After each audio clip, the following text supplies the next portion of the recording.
Sarvopanishado gavaha dogdha gopalanandanaha Partho vatsa sudhir bhokta dugdham gitamritam mahat Shreyascha preyascha manushyametaha tau samparitya vivinakti dhiraha Shreyo hi dhiro vi preyaso vrinite Preyo mandho yogakshemat vrinite. A glorious declaration from the Kathopanishad. We are all infinite choice makers. And we run our lives by making choices all the time. Whether we realize it or not, we are making choices continuously, most of them being unconscious choices. The Kathopanishad says all our actions, all our choices that we make can be grouped into two categories. Shreyas, Preyas. We are constantly making a choice between short-term want and long-term gain. Short-term want is all about being impelled to fulfill bodily pleasures, sense gratification.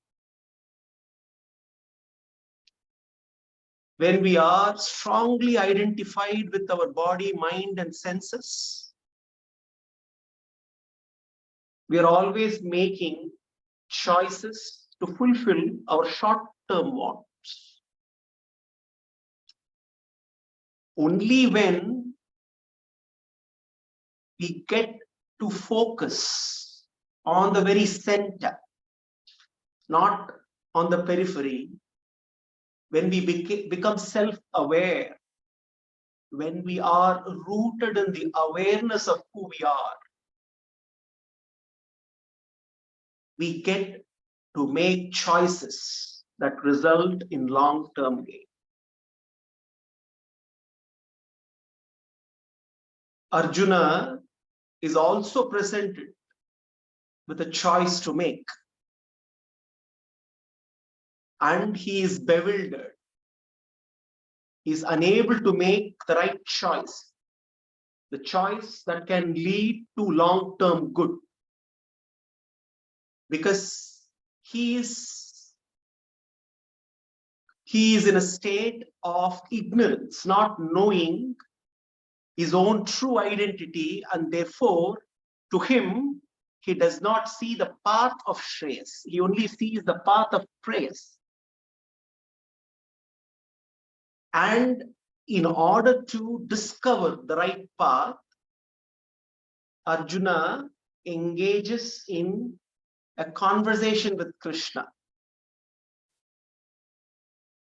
And in the process, Arjuna presents a series of questions. The answers constitute the nectarine Gita.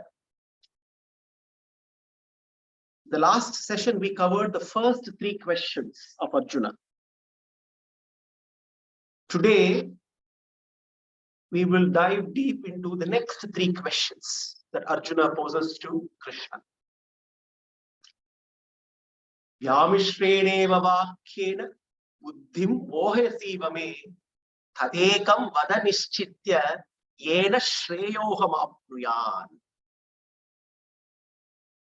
Atakena prayuktoyam papam charati purushaha anichanna vivashneya baladiva niyojitaha. Aparam bhavato janma param janma vivashvataha kathametat vijaniyam tomadau proktavaniti. Two questions from the third chapter and one question at the beginning of the fourth chapter.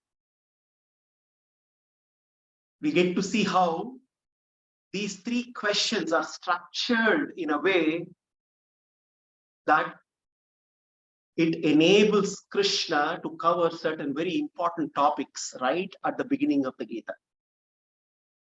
Arjuna is bewildered and he wants to understand what is Shreyakara, what is Shreyas, what is that greater good, what is the long-term gain, what is that path that he needs to take. Tadekam vada nishchitya yena shreyoha vapniyan. But look at the way Arjuna questions Krishna. Vyamishreneva vakyena. Vyamishreneva.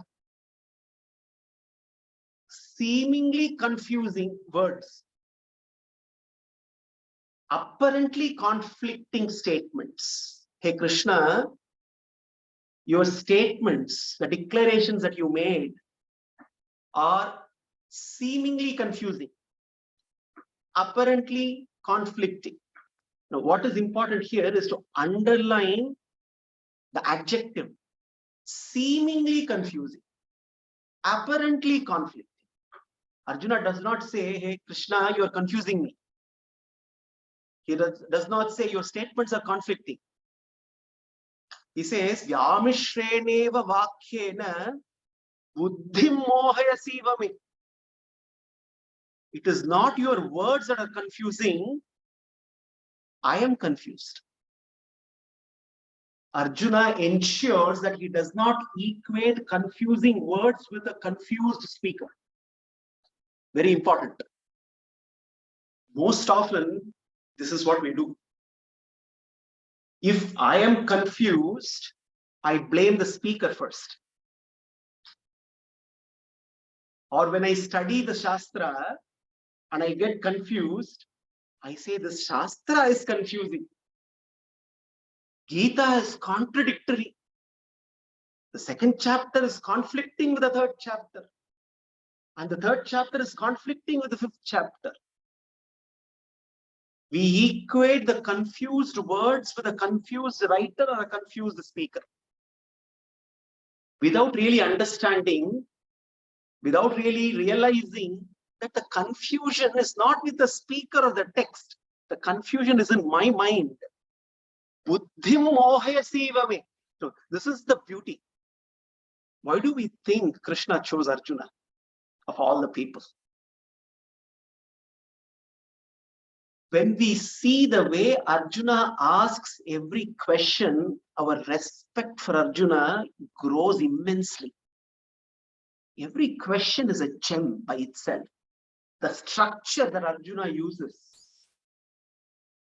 the onus of comprehension, or rather the onus of incomprehension is on him, not on Krishna. He says, Buddhim mohayasivame. I am deluded. It is because of my delusion. The words, the statements that you made are seemingly confusing, seemingly, apparently conflicting.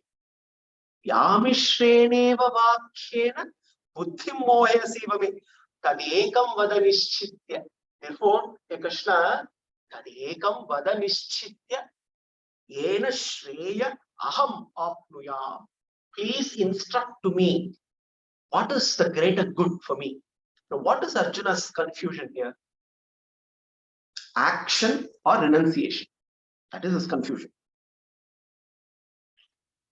Krishna, on the one hand, spoke about a life of action, and he also spoke about a life of steady-minded contemplation. And towards the end of second chapter, it looked as though Krishna placed the life of steady-minded contemplation on a pedestal higher than the life of action. So Arjuna got confused. Hey Krishna, you seem to be preaching a higher ideal and asking me to follow a lower ideal. You seem to be preaching that the steady-minded contemplative way of life and living is what is recommended, but at the same time, you are advising me to follow the path of action. So therefore, I am confused. Should I act or should I renounce? Tadekam vada nishchitya. Please instruct to me decisively. I am confused. So that is Arjuna's confusion here. Now, Arjuna was not able to understand the essence of Karma Yoga that Krishna briefly covered in the second chapter. Renunciation is not about freedom from action. Renunciation is all about freedom in action. Renunciation is all about commitment to fullness of action, but with a total eradication of the threefold sense of egotism that is expressed in doership, that is expressed in attachment to actions on personal ground, that is expressed in attachment to results. Kartritva buddhi, mamata buddhi, phala sanga. So therefore, when Krishna, when he was teaching Karma Yoga, when he taught renunciation, he was talking about threefold tyaga: kartrutva tyaga, mamata tyaga, phala sanga tyaga. To renounce sense of doership, renounce attachment to actions on personal grounds, and renounce expectation of personal rewards. This is what Arjuna did not understand this renunciation that Krishna was talking about, this principle of renunciation, which is very central to Karma Yoga. And therefore, when once again Arjuna wanted clarity to know what is his greater good, what is long-term gain for Arjuna versus short-term. Walking out of Kurukshetra is only fulfilling his short-term want. But engaging in the war is Shreyakara, long-term good. Now, Krishna, therefore, once again clarifies. In order to address this question of Arjuna, this fourth question of Arjuna, Krishna clarifies how and why Arjuna must renounce kartrutva. Karma plus kama is equal to kamya karma. Every act that we do is kamya karma because it is driven by kama. Karma plus kama. Any action is driven by a desire, by a selfish desire. Karma minus kama is nishkama karma. Nishkama karma is selfless action, which is the principle of Karma Yoga. Nishkama karma minus kartrutva is akartrutva. So Krishna talks about akartrutva anusandhana, how to practice akartrutva. Krishna says here, Arjuna, tattvavittu mahabhaho guna karma vibhagayo guna guneshu vartante iti mattvana sachyate. Tattvavittu mahabhaho. Tattvavit. Who is a tattvavit? One who understands guna vibhaga, karma vibhaga. In order to practice a sense of non-doership, the Atman, which is embodied, has to necessarily perform actions, but it has to perform actions rooted in a sense of non-doership, which is ascribing the actions to the body, mind, and intellect. How do I and why do I? This is where Krishna says, Tattvavittu mahabhaho, guna karma vibhagayo. Every actions that we do are impelled by the gunas. The attitude that drives an action, the disposition of the mind, is determined by the three gunas of Prakriti. The three gunas of Prakriti, Sattva, Rajas, Tamas, determines the disposition of the mind, the attitude which drives an action. And the senses, the indriyas, are products of the gunas. The mind is the product of the guna. The intellect is the product of the guna. The physical body is the product of the gunas. The sense objects are product of the gunas. It is the gunas which interplay with gunas. Guna, guneshu varthante. And what is the a good analogy to understand this? When we watch a movie, most often it happens to all of us. We are intensely watching a movie and we get carried away and we start identifying with certain roles in the movie. And when they cry, we cry. They laugh, we laugh. They celebrate, we celebrate. They commiserate, we commiserate. During those 3 hours, we are completely identified, rather misidentified with the roles in the movie. Guna, guneshu varthante. Only when the lights are on, and then we realize that we have been in a cinema hall watching a movie. We were only a witness, but we got carried away identifying. Similarly, the Atman gets carried away identifying itself with the body, the senses, the mind, and the intellect, without realizing it is the product of the gunas, which are the interplay of gunas with gunas. And the Atman is only a witness, and the Atman has doership only because it is embodied.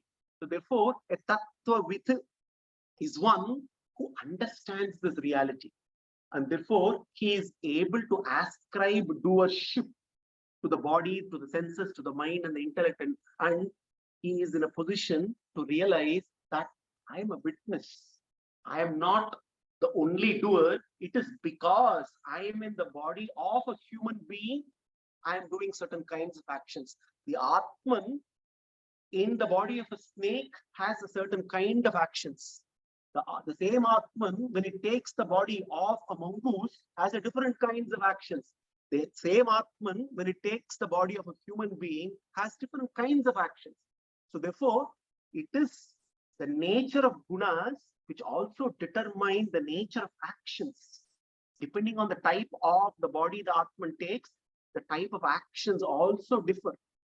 And the Tattva-vid is able to therefore ascribe one's actions to the body, mind, and intellect. And it is this akartritva anusandhana that helps one to renounce a sense of doership. Now, Krishna helps Arjuna to reconcile these two seemingly contradictory statements: act, renounce. Reconcile a life of action and a meditative, steady-minded life. How can I reconcile both of this? One seemed to be following the path of peace, the other seemed to be following the path of goals. How do I reconcile these two? Krishna gives a simple formula. Mai sarvani karmani sanyasyadhyatma chetasa nirashihi nirmamo bhutva yudhyasva vigatachvaraha. So, to answer Arjuna's fourth question, tadekam vada nishchitya. Decisively tell me, what is Shreyakara for me? How do I reconcile action and renunciation? Krishna talks about implementing 5 principles. 5 principles of Karma Yoga. Mai sarvani karmani. Sanyasyadhyat. Mai karmani sarvani sanyasya. That's the formula number 1. Adhyatma chetasa. Formula number 2. Nirashihi. Formula number 3. Nirmamaha. Formula number 4. Vigatachvaraha. Formula number 5. Yudhyasva. Do your duty. By implementing these 5 principles. Mai sarvani karmani sanyasya. Offer all the actions that you perform to Krishna. Now, when Krishna says, offer all actions to me, how do we understand this? We have to understand that Krishna here is expanding the perspective of what action is all about, giving Arjuna a very expansive perspective. Krishna had given Arjuna an expansive perspective of life and reality. The expansive perspective of life that we are all interconnected. We are all interconnected. We are all, dependence is a myth. Interdependence is the reality. Giving has to precede taking. Commitment to giving will automatically result in receiving. Receiving is just another part of the cycle of giving, but it has to start with giving. And one needs to necessarily align with a higher purpose. Now, if we take the analogy of a human body, we can easily understand this. So this human body is made up of 100 trillion cells. Imagine a human body, 100 trillion cells, with each cell performing million things per second. 100 trillion cells with each cell performing million things per second, miraculously working in harmony. These 100 trillion cells constitute what we call a living, breathing human body. And what we can learn karma yoga from each cell in our own body. Every cell understands that sameness, identity wise, every cell is the same, irrespective of the role it plays. A liver cell or a brain cell or a stomach cell or a heart cell are no different. They're playing different roles, but fundamentally they are the same. Every cell gives. Giving is natural. Hoarding is not an option. Selfishness is not an option. Every cell is interconnected and understands this interconnectedness, and every cell is in a harmony with the whole, which is the body, WHOLE. And a cell which is not in harmony with the whole is considered a cancerous cell. And all the rest of the cells ensure that it is fought and defeated. Now, this perspective of the part and the whole can be extended to understand our relationship with Krishna. When we, the part, offer ourselves to the whole, and why should we offer? Because we are always feeling incomplete. Whatever we do, we never feel that wholesomeness. When the part offers itself to the whole, Krishna, the whole ensures that the part feels truly whole, WHOE. May seem like a riddle, but the more we reflect on it, the more we understand as to why Krishna is recommending that one should offer every action to him. So the fundamental principle of karma yoga to bring about, reconcile action with renunciation is Mai sarvani karmani sanyasya. Offer all actions to Krishna. Adhyatma chetasa. Here the focus is on inner growth and not external growth, material growth. External material growth is a byproduct of inner growth. When one grows internally, one will experience external growth as well. When the focus is external material growth, one will struggle to grow internally. But when the focus is on inner growth, external material growth becomes a byproduct, automatically happens.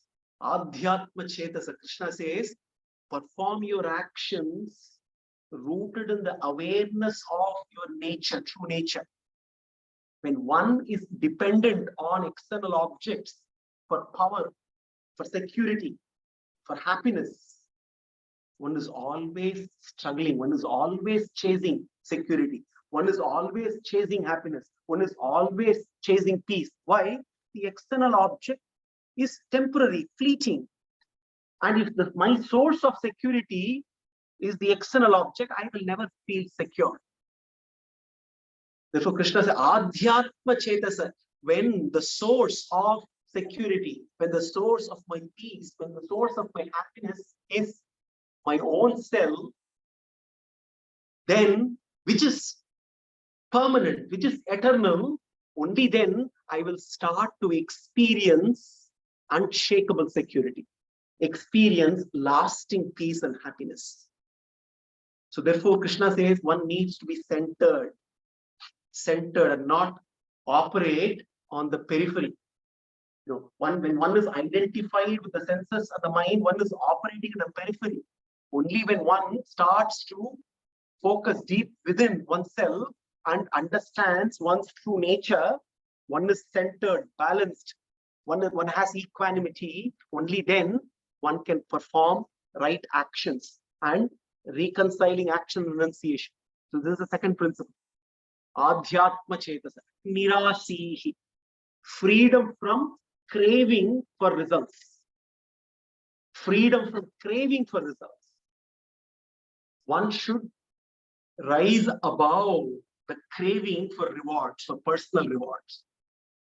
Personal rewards are byproducts of contributory actions. When one performs contributory action aligned to a higher cause, rewards automatically will follow.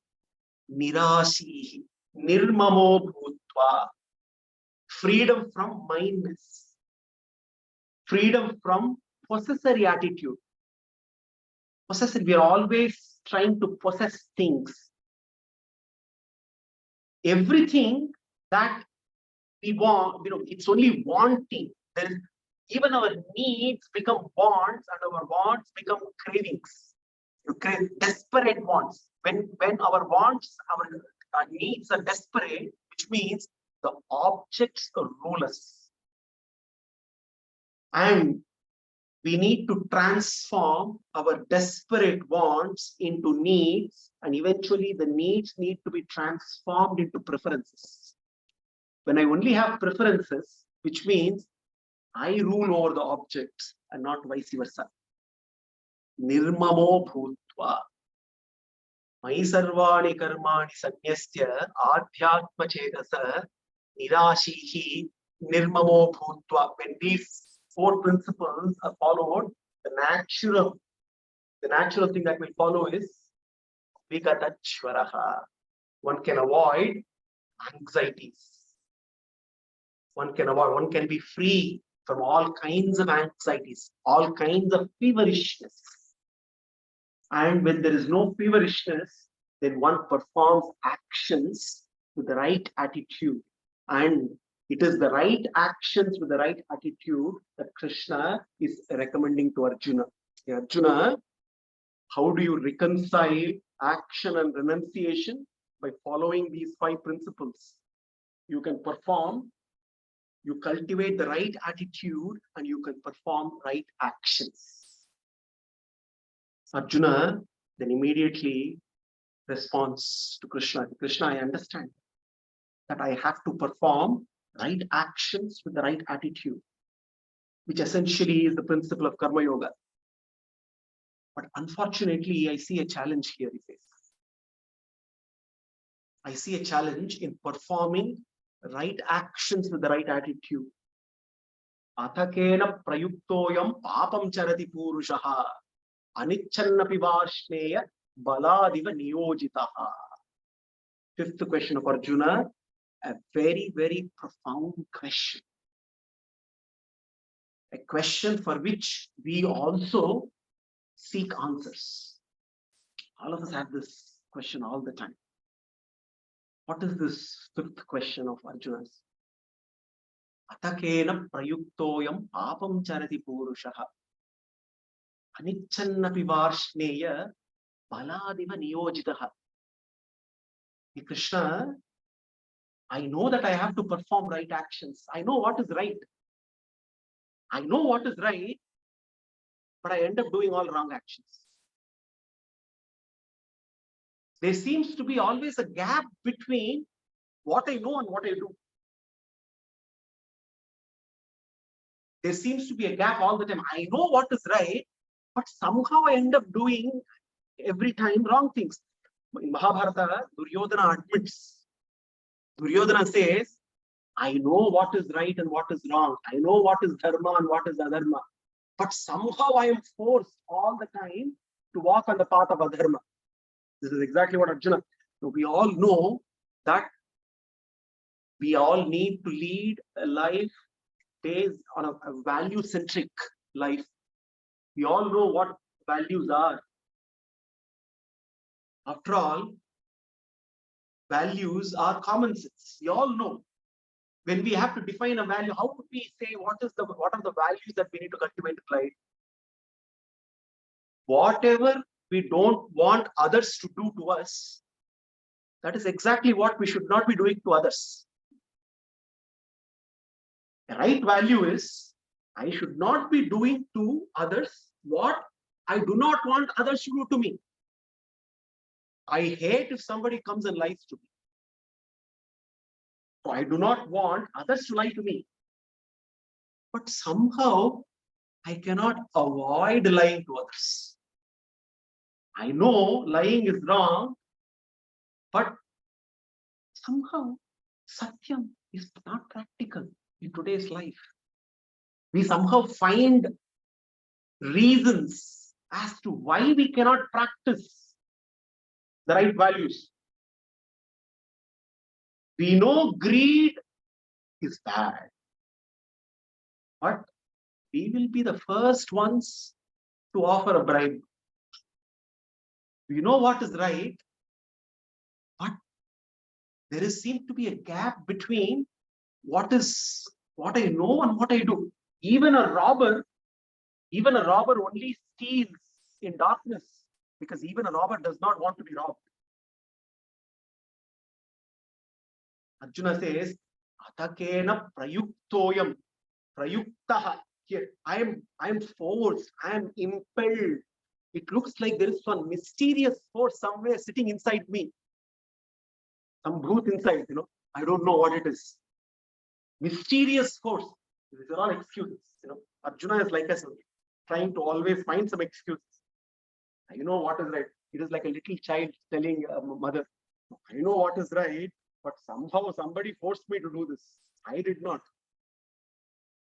Some force, some mysterious force is impelling me to do. Papam charati purushaha. So papam here is all kinds of wrong things. We think papam means only doing sinful deeds. Anything which is not shreyas, anything which is not towards long-term gain is papa only. Anything which is not for the sake of understanding our own nature, anything which is focused on the pleasures for the body is papam charati purushaha. So therefore here Arjuna is saying there seems to be a mysterious force which is compelling me. I don't want to do it, but this force seems to be compelling. He says, Paladiva niyojitaha. It is forcing me to engage in all kinds of wrong actions. What is this mysterious force, hey Krishna? You are talking about right action with the right attitude. There seems to be some force. And this is where, towards the end of the 3rd chapter, Krishna beautifully addresses this mysterious force. Kamayesha, Krodayesha, Rajoguna Samudbhavaha, Mahashanaha, Mahapapma Vidhyena Ikavainidam. This one shloka is something which we need to constantly remember. And we can go at length because, all the modern day masters, even, when we look at all the management gurus who talk about anger management, desire management, how do you address your panic attacks, all kinds of, there are several, various kinds of courses designed and marketed worldwide. This one shloka is the basis for anything that we want to do, any PhD that we need to do on anger management and desire management. This is all boils down to this one shloka.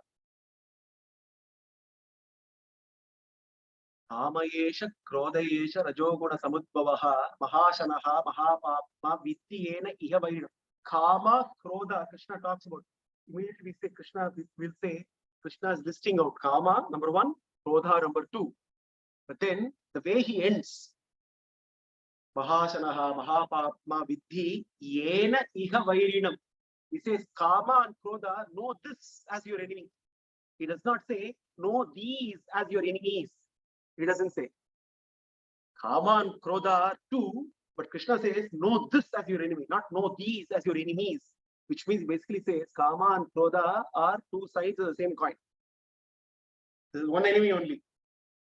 Don't get confused and think you have two enemies. You only have one enemy. The greatest enemy is looking at Arjuna and says, you think your enemies are on the other side of the battlefield. No, your greatest enemy is with you and within you all the time. When you realize this enemy and when you win your inner war, automatically you will win our outer war. Even though Gita happens on the battlefield of Kurukshetra, amidst the outer war, Krishna is actually only talking about how to win in the inner war all the time. He is not talking about Arjuna, how he should fight, how Arjuna knows how to fight with Gandiva. He is not talking about archery and skills of warfare throughout the Gita. Kamayesha, Krodayesha, Rajoguna Samudbhavaha, Mahasanaha, Mahapapma, he says. All devouring, gluttonous, ravenous, this desire. Why? Because the more we fulfill a desire, the more it multiplies and grows and proliferates. It is like, many have this thrill for speed. The more speed that we pick up, one gets thrilled. But you also need to realize that the more we speed on a highway, it may be thrilling, it can also be a disaster. Now, imagine one riding a lion, and the lion is running fast, and this fool is thrilled that he is having actually a joyride without realizing he is actually riding a lion. Until the lion runs all the way and reaches its den, this fool riding on the lion is thinking he's enjoying a joyride. The moment the lion reaches the den, the rider becomes its dinner. This is how Kama captures, riding on Kama, one ends up becoming its dinner. That is why it's Mahasana, all devouring. Look at the word Krishna uses, devouring, gluttonous, ravenous. It swallows. It completely swallows, devours. Mahapapma. Why it is Mahapapma? As we start fulfilling desires more and more and more, we will face challenges of fulfilling the desires, and the mind starts to say, adjust here, compromise here, little bit tweak here, fine tune here, it is okay. Settle for this, it's okay. Break the rule a little bit there. Slowly, over a period of time, that becomes not just a habit, it actually becomes a way of life and living that leads one to always performing sinful action. Mahapapma. Therefore, Krishna very clearly says, Arjuna, this enemy, the mysterious force that you talked about, which is preventing you from doing the right action with the right attitude, that mysterious force is none other than this Kama. And what is this Krodha, which is always sticking with it? Because unfulfilled Kama is Krodha. And therefore, unless you overcome this mysterious force, there is no way that you can perform right actions. Dhumena vriyate vannihi yatadarsho malena cha yatolbena avruto garbha tatha denedam avrutam. Krishna talks about how this Kama manifests. It manifests into three evils in the mind, and in a gradation. Krishna puts a gradation here. The simpler evil, the greater evil, and the greatest evil. Also, in terms of strength of the evil. The first is the evil of restlessness. When there are desires in the mind is always restless. So therefore, Krishna gives the example for restlessness. He gives the example of smoke covering the fire. Dhumena vriyate vannihi. Just like how smoke covers the fire, restlessness also prevents one's knowledge, covers one's knowledge, just like how smoke covers fire. So therefore, if the mind is restless, even the knowledgeable cannot exercise one's discriminatory power.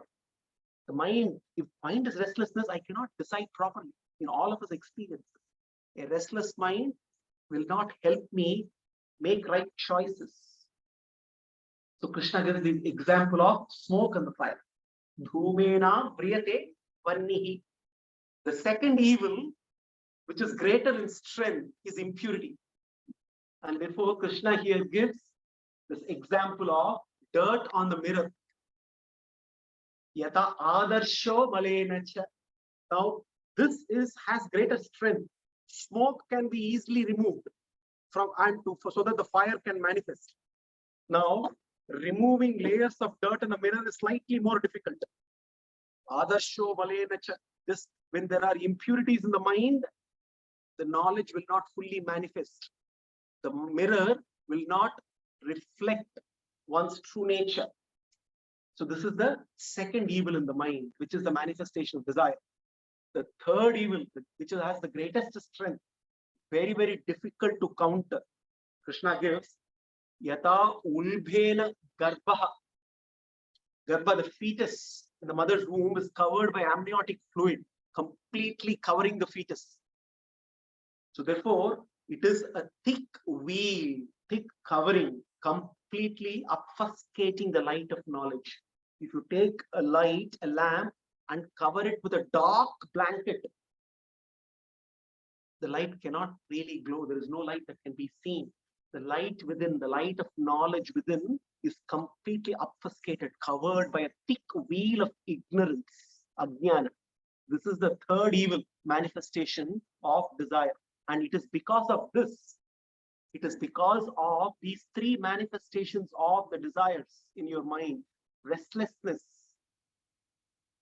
dirt, impurities, and the wheel of ignorance, which is preventing the knowledge within to blossom, to manifest, and because of which, hey Arjuna, you are unable to perform the right actions with the right attitude. And therefore Krishna says, hey Arjuna, fundamental to winning the outer war is to winning your inner war. And Krishna says, just like how to win the outer war, you need to understand the hierarchy right on the battlefield. Arjuna, you are a warrior, you can easily understand. The soldiers need to take command from the right officers in the hierarchy. It cannot be the general can be taking orders from the soldiers. If the general on the battlefield starts taking orders from the soldiers, it will be a disaster on the battlefield. Similarly, you also need to understand the hierarchy within you. You need to also understand. Krishna gives the hierarchy that is relevant. He says, understand here, Arjuna, the objects of temptation all around, the sense objects, they are inferior. Your senses are superior to the sense objects. Realize this. Your mind is superior to your senses. Your intellect is superior to mind. And you, the Atman, is even more superior to the intellect. Get this hierarchy right. Only when you get this hierarchy right, you can do the right actions with the right attitude. If you don't get this hierarchy right, you cannot. Vijnana saratiryastu manaha pragrahavaannaraha shodvanaha bharamapnoti tadvishnoho paramam padam. Upanishad again, glorious declaration. Vijnana saratiryastu manaha pragrahavaannaraha. The charioteer needs to have, the Atman needs to have intellect as the charioteer, the bridles as the mind, and the horses as the senses, and the charioteer, the intellect needs to control the mind needs to control the senses. And when that happens, tad vishnoho paramam padam, then one can be on the right path, leading all the way to Paramapada. Hey Arjuna, therefore, how do you conquer these mysterious forces? These mysterious forces can only be conquered when you get your hierarchy right. And Krishna says, this is a profound knowledge here, Arjuna. This is a profound knowledge. This is not something which I am sharing with you today. This is not something new that I am bestowing on you today. This knowledge is eternal. He says, this knowledge is eternal.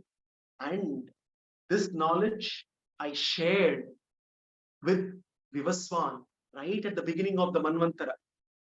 Says, right at the beginning of the Manvantara, I shared this knowledge with Vivaswan, Surya Bhagavan, who in turn then shared that knowledge, passed on that knowledge to Vaivasvata Manu, who in turn passed it on to Ikshvaku, and through various disciplinic stages, this knowledge has been passed on, but unfortunately, somewhere this knowledge seems to have got lost. And that is the reason why I am once again sharing this knowledge with you here, Arjuna. And Arjuna immediately has a question. Hey Krishna, aparam bhavato janma, param janma vivashvatah, athametad vijaniyam, tomado proktavaniti. Arjuna's sixth question. Very, very, very interesting question that solicits a profound answer, because Krishna takes this opportunity of answering this question to give some quintessential wisdom of the tattvas, tattva jnana, and also shares avatara rahasya with Arjuna. Aparam bhavato janma, param janma vivasvatah. Arjuna immediately asks Krishna, you have taken birth long after Vivaswan, and you say you have shared this knowledge with him. How is it possible? Vivaswan took birth thousands and thousands of years before. How is it possible that you can share this knowledge with him? But once again, look at the way Arjuna asks this question. Aparam bhavato janma, param janma vivasvatah, katametad vijaniya. How should I understand? Curiosity complemented with humility. Now, a seeker definitely needs to imbibe this quality of Arjuna. Arjuna did not respond saying, hey Krishna, nonsense. What are you talking? Thousands of years before Vivaswan took birth, and you are here, and you are saying you shared with this knowledge with him? Impossible, Krishna. What are you talking? Nonsense. Completely dismissive. That is also possible. That is what many times we do. We read the Shastras and we say, what is this? It doesn't suit me.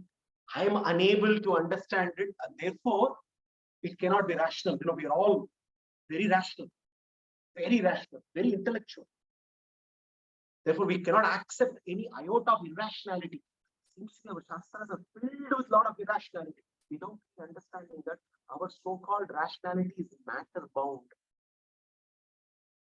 Even sciences which encourage rationality, even in the realm of science, if we see, most of the discoveries in sciences have not come through a process of step-by-step rational analysis.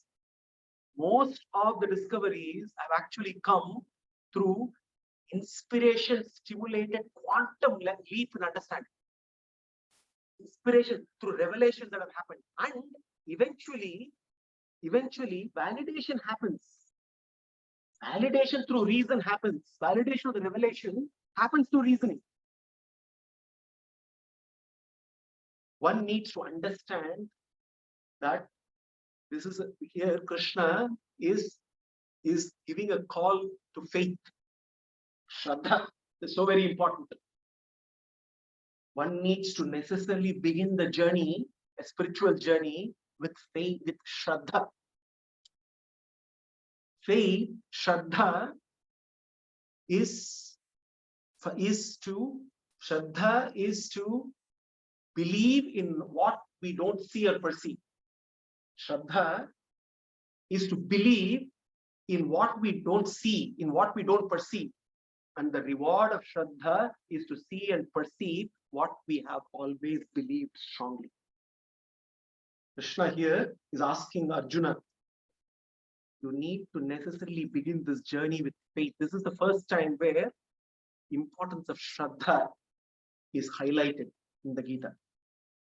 And we also see how Arjuna complements his curiosity with humility. He says, how do I need to understand? Hey Krishna, help me understand this. And Krishna takes that opportunity of answering that question. Bahuni me vititani janmani tavacharjuna tanyaham veda sarvani natvam vetta parantapa ajopishan navyayatma bhutanam ishvaropisan praktim swamadhishtaya sambhavami atmamayaya yada yada hi dhammasya glanir bhavati bharata abhyuddhanam adharmasya tvadatmanam shtanyaham paritranaya sadhunam vinashaya dushkritam dharma samsthapanarthaya sambhavami yuge yuge janma karma cha me divyam evam yo vetti tattvataha tyakva deham punarjanma neti mameti sorchuna. 5 shlokas which highlight 6 rahasyas. Avatara rahasya. Krishna takes this opportunity of sharing 6 secrets of his avatars. Avatara rahasya jnana to Arjuna. The first secret that Krishna shares in response to Arjuna's question, 6th question. Another coincidence. Arjuna's 6th question results in 6 secrets from Krishna. The first secret, Avatara Rahasya, that Krishna shares with Arjuna. Bahuni me vyatitani janmani tavacharjuna. Bahuni me vyatitani janmani tavacharjuna. Hey Arjuna, I have taken several births. And therefore here, the first secret that he's sharing is Bhagavan's avatars are real. Satyasya satyam. Bhagavan's avatars are real. They are not myths. Our history is his story. We need to understand this. His avatars are real. This is the first declaration that Krishna makes. It is very important to realize that Bhagavan's descent into this created world, the creator descends into the created world for our sake, and his descent is real. Avatars are real. Satyasya satya. This is the first avatara rahasya. Bahuni me vyatitani janmani tavacharjuna tanyaham veda sarvani natvam vetta parantapa. The difference between you and me, Arjuna, the difference between you and me is that you also have taken several births, innumerable births. I also have taken several births.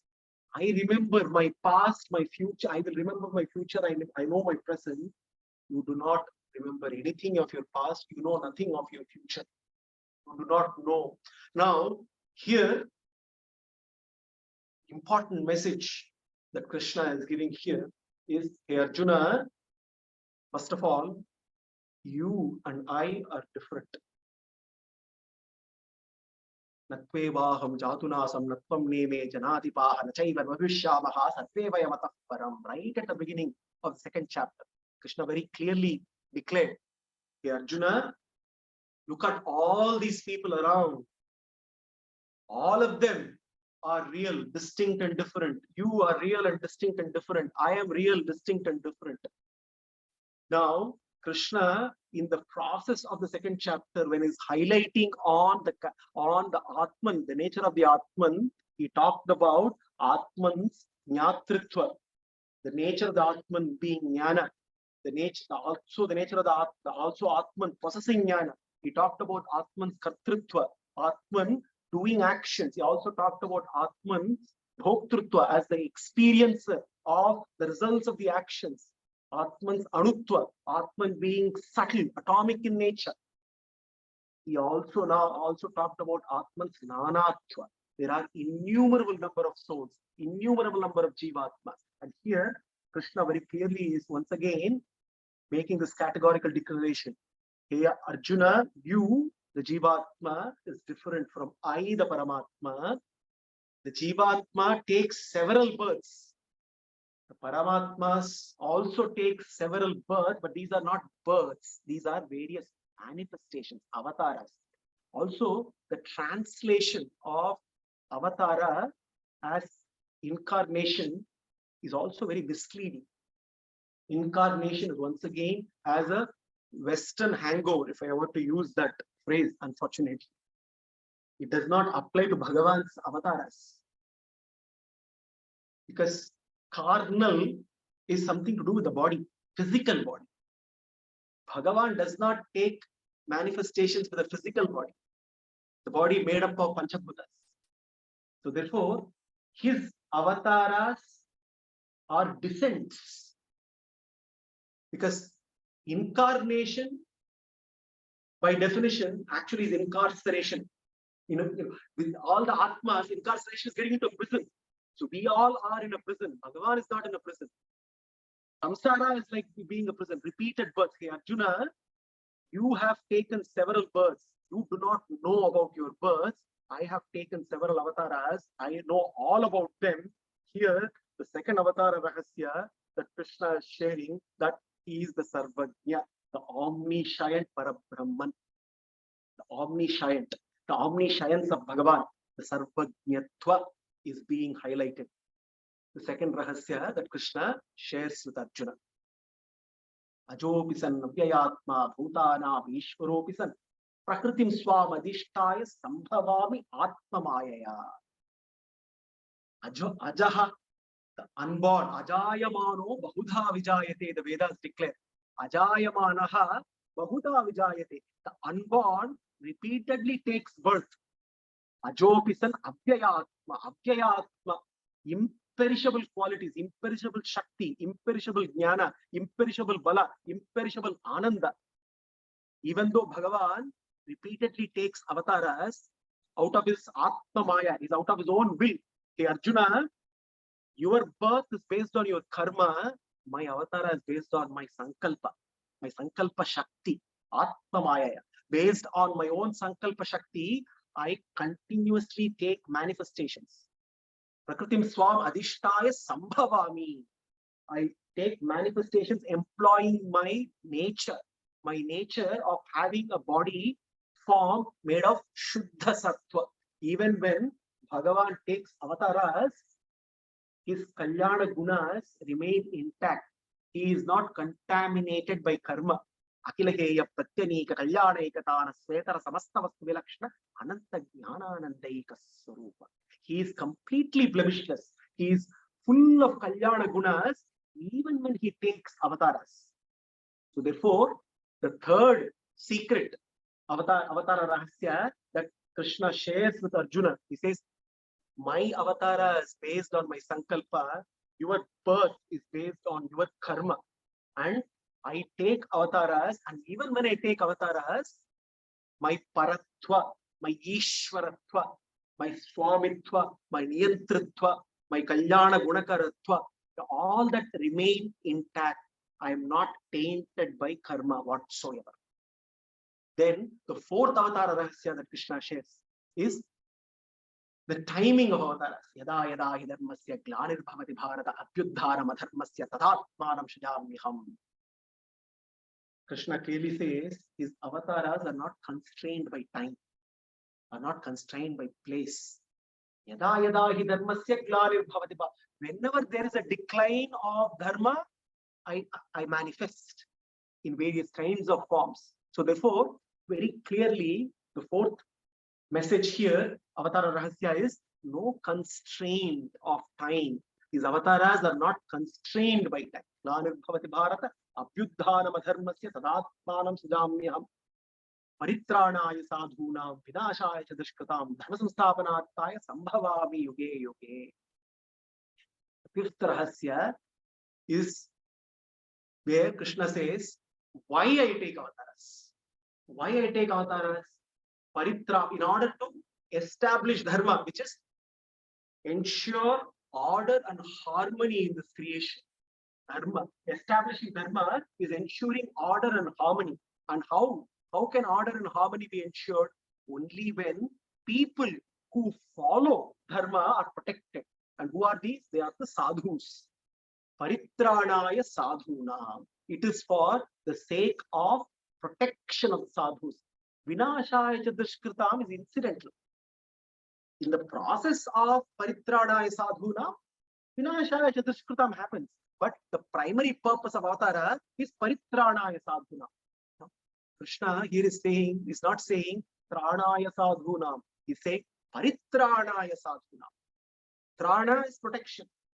Protecting the good, protecting those who are on the path of dharma is the purpose of avatars. But Krishna is very clear here and categorical. It is not just protection, it is total protection. Paritranaya sadhunam, complete protection.